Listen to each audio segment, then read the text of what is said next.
George Washington Carver was born in Diamond, Missouri. His exact date of birth is unknown, but is recorded as January of 1864. Carver was born into slavery, and as an infant, he, along with his mother and sister, were kidnapped and sent to Arkansas. He was the only one later found and eventually returned to Moses Carter, his slave master.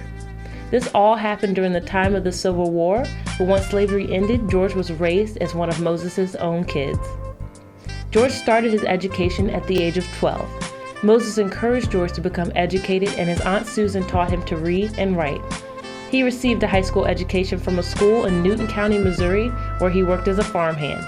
When Carver turned 30, he was the first black student to get accepted into Simpson College, where he studied piano and art. George knew from working on the farm that he wanted to study science.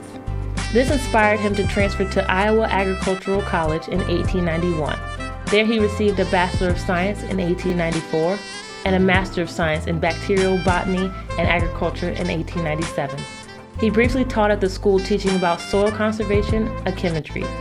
Because George attended school during the era where segregation existed, he faced much difficulty in finding a school to attend.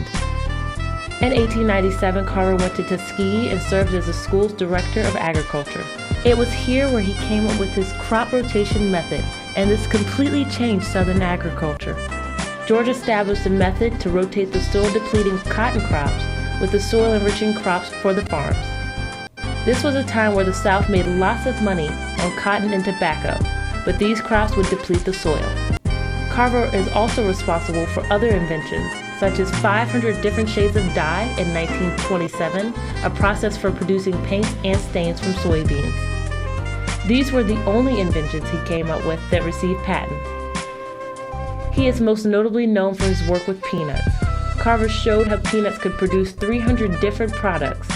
He also showed how sweet potatoes are responsible for 100 different products. George was not a man interested in neither money nor fame for his efforts. He was quoted as saying, "God gave them to me. How can I sell them to someone else?" He donated $30,000 of his personal money to the George Washington Carver Foundation and had the rest of the money willed so that after his death, his work could be carried on. George has won several awards for his research and contributions.